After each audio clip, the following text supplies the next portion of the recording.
اللهم صل على محمد وآل محمد. أعوذ بالله من الشيطان الرجيم. بسم الله الرحمن الرحيم. الحمد لله الذي لا يحصي نعمه العادون ولا يؤدي حقه المجتهدون. الصلاة والسلام على حبيبنا وطبيب قلوبنا أبي القاسم محمد صلى الله عليه وسلم.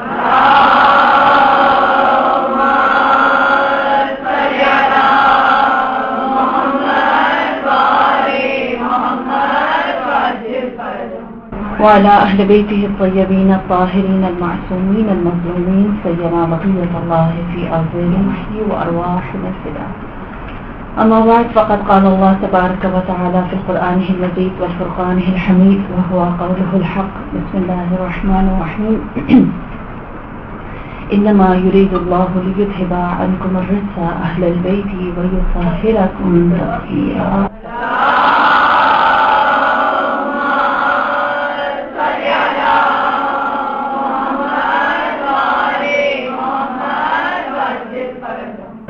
سب سے پہلے آپ سب کو ایام ولادت جناب سیدہ کونین کی تبریک اور تہنیت پیش کرتی ہوں.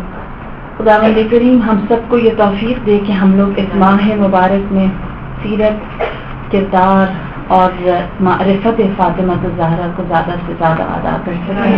اور یہ تبریک آپ لوگوں کے لیے کہ آپ لوگ ہمیشہ اس مسند علمی سے متصل رہتے ہیں اور اپنی روحوں کو ہمیشہ علم کی نعمت سے سرشار رکھتے ہوئے اپنے قدم آگے بڑھا رہے ہیں. مومن کی نشانی یہ ہے کہ وہ اس کا ایک پہلا دن ہمیشہ دوسرے دن جیسا نہیں ہوتا.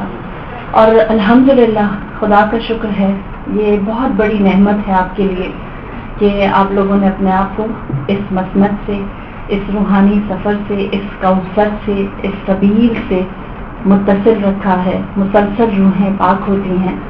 اور بطور خاص اگر میں آج کے دن کے حوالے سے جو عنوان مجھے دیا گیا کہ ادیان الہی کی تبلیغ کے لیے خواتین کا کیا کردار رہا، بطور خاص یہ مہینہ خواتین سے منسوب ہے. ہم جانتے ہیں کہ بی بی کی ولادت کو بطور ویمنس ڈے یا خواتین کے دن کے طور پر منایا جانا چاہیے ہے.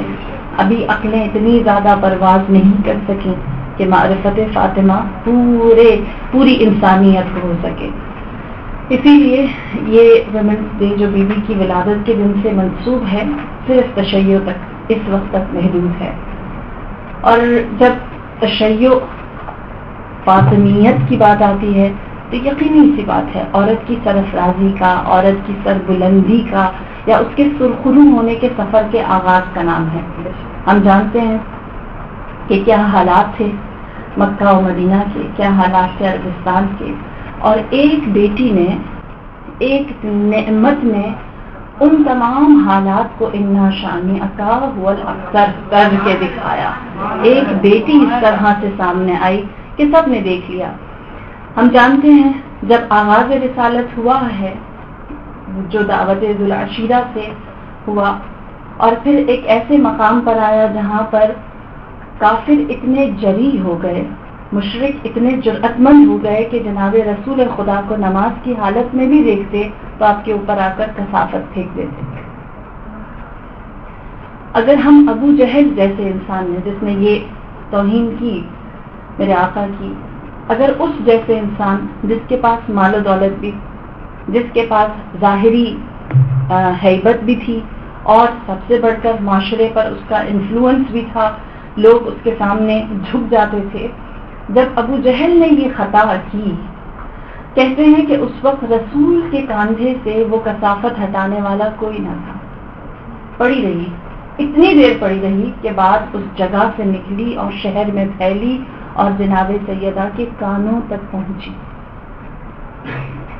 اتنی دیر کسی میں جرأت نہ ہوئی کہ وہ آ کر رسول کے کاندھے سے کثافت کو ہٹا سکے اور رسول خدا منتظر رہے کہ میرا ناصر آئے، مدد کرنے والا آئے اور دیکھیں کہ کون ہے جو میرے اس مقصد میں میرے ساتھ ہیں. رسول کا لشکر بھی سامنے چاہتے تھے لے کر آئیں، اسی لیے رسول اللہ نے بھی اس کثافت کو اپنے اوپر رہنے دیا. یہاں تک کہ بات پھیلتی ہوئی جناب سیدہ کے کانوں سے ٹکرائی. 4 سال کی تھی، 4 سال کی، جب آپ دوڑتی ہوئی مسجد میں آئیں اور آپ نے رسول اللہ کے شانوں سے اس کثافت کو ہٹایا اور اس کے بعد آپ نے ابو جہل کو مخاطب کیا اور اس سے کہا کہ کیا تجھے حیا نہیں آتی؟ ایک ایسے انسان کے ساتھ غلط کرتا ہے جس نے تیرے ساتھ کبھی کچھ برا نہیں کیا۔ پورا مدینہ، تاریخ دان لکھتے ہیں کہ 4 سالہ اس بیٹی کی جرأت کو دیکھ کر حیران ہوا کہ یہ بولی بھی ہے تو ابو جہل کے سامنے، جہاں پورا شہر خاموش تھا۔ اور یہ سلسلہ چلتا رہا، آج تک باقی ہے۔ عورت کو بولنا سکھایا ہے بیوی نے، اپنا حق مانگنا سکھایا ہے، اور ہمیشہ سے ادیان الہی، چاہے اگر ہم حضرت آدم سے اس کا آغاز کریں اور اسلام تک لے کر آئیں، کوئی دور ایسا نہیں ہے جس میں خواتین کی کنٹریبیوشن کے بغیر پیغام حق پھیلا ہو، چاہے وہ کربلا ہو، چاہے وہ مکہ ہو، چاہے وہ مدینہ ہو، چاہے وہ سامرہ و کاظمین ہو، یا چاہے وہ آج کا دور ہو۔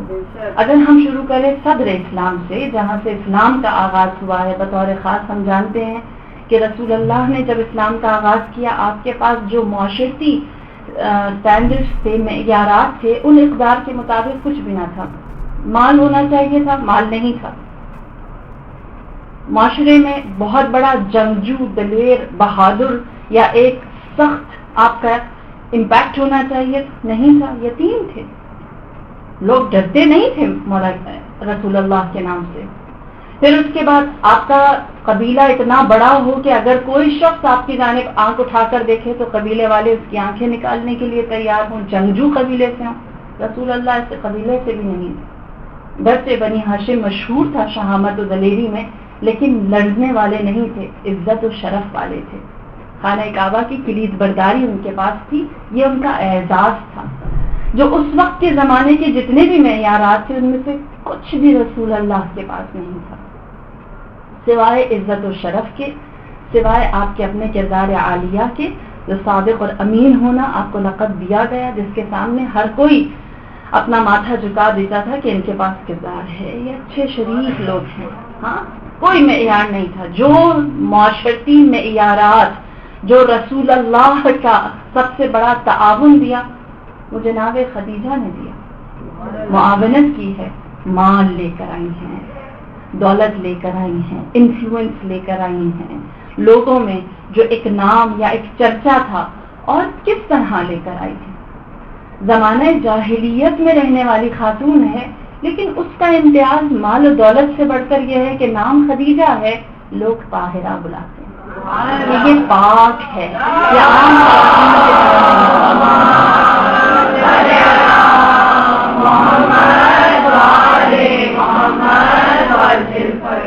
لوگ پاکیزہ کہتے ہیں اسے، اور یہی وہ مقام ہے جہاں پر دیکھتے ہیں کہ صدر اسلام میں، جہاں رسول خدا کی کمپلیٹ شخصیت ہے، انک لعلی خلق عظیم ہے، وہاں پر معاون پھر بھی چاہیے ہے۔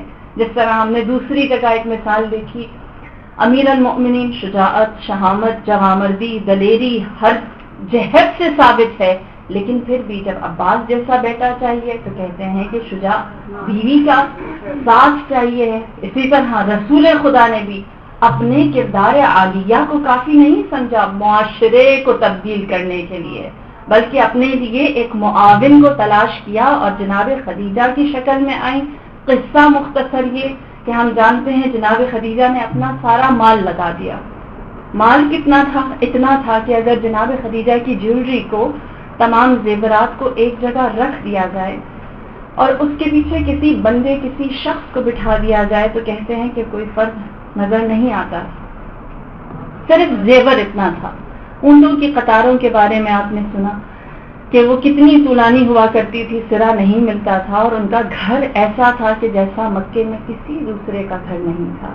ایک چھوٹی سی چیز بیان کرتی چلوں، ہاں جناب خدیجہ کا گھر تھا جو 3 منزلہ تھا۔ سب بڑے بڑے جتنے بھی تاجر تھے، سرداران قبیلہ تھے، سب کے 2 منزلہ گھر تھے، خدیجہ کا گھر 3 منزلہ تھا، اور وہ پرومیننٹ کس طرح ہوتا تھا کہ تیسری منزل سے لے کر سب سے پہلی منزل تک، کیونکہ گرم علاقہ تھا عربستان کا، اس گرمی کو بچانے کے لیے پردے باہر، گھر کے باہر سے لٹکائے جاتے تھے، اور وہ سندھی ابریشم جسے ہم انڈین سلک کہتے ہیں، وہ